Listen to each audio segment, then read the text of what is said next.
It feels to me that the phrase law of Moses Yes, is used to downplay it. If yes. we say the law of Yahweh, it doesn't carry the same implications. The law of Moses is certainly utterly clear. It's the teachings of Moses.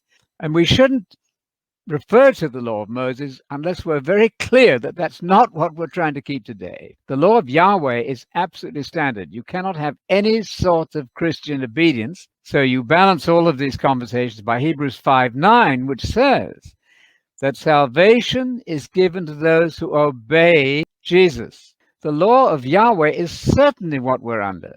The law of Yahweh is everything, provided you realize what dispensation we are living in. And we're living in the post Jesus dispensation. And so his Torah of Messiah, which is a phrase used several times in the New Testament, that Paul himself said that the law of Messiah means you're to do to your neighbor what you want done to yourself. That's straight out of the law of God in the Old Testament, if you like.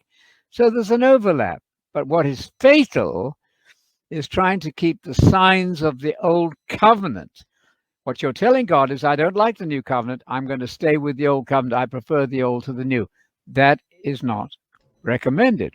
Yeah, this is an interesting thing I have found in my debates with Yeah. people who hold to the Torah or try to. They somehow say, stop using that phrase because it sounds like you are using it in a derogatory way, I think I was accused of.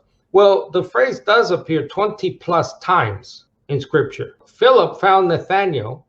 Hey, we have found the one Moses wrote about in the law. Well, wait a minute, I thought it was the law of God. Well, of course they know it's the law of God.